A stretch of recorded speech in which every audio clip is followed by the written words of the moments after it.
තමයි ඊළඟ බලාපොරොත්තු තියෙන්නේ. දැන් මේ යන්නේ නැහැ. දැන් මේ යන්නේ නැහැ. මම මෙයාලා කියත් මම යන්නේ නැහැ. මට නම් යන්නත් බෑ. කොහොමත් යන්නේ අපි අසංක මාතා ඔබේ අදහස් දක්වන්න.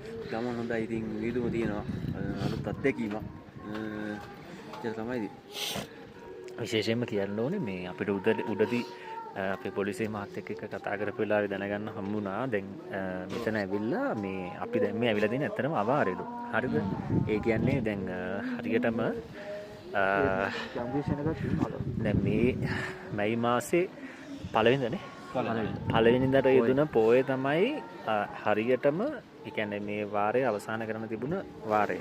ඒ කියන්නේ මේ මොනවද තිබුණ කාලය.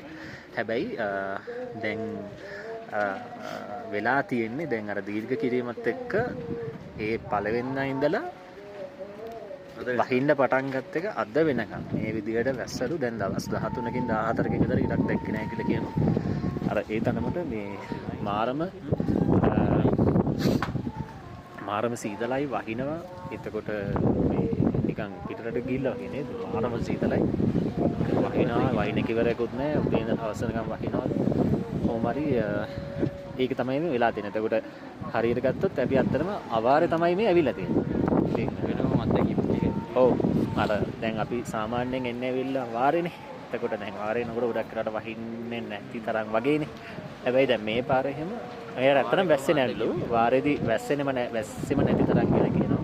හැබැයි අවාරේ කියන එක දැන් කියන්නේ පළවෙනිදා පහ වුණත් හරි මාර විදියට වහිනවා කියලා තමයි කියන්නේ.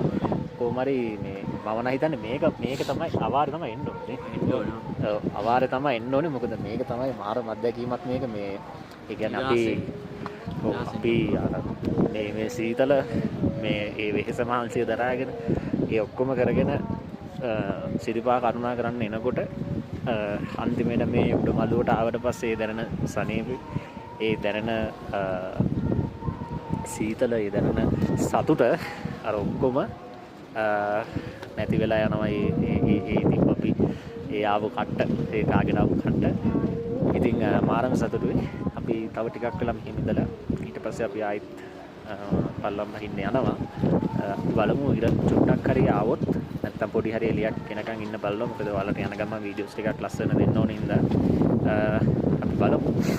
දැනට පොඩ්ඩක් නවතිනවා. දැන් හොඳටම සීතලයි. අපි දැන් තනක් හොයාගෙන යන්න ඕනේ. පොඩ්ඩක් ඉන්න ලස්සනට. හරි ජය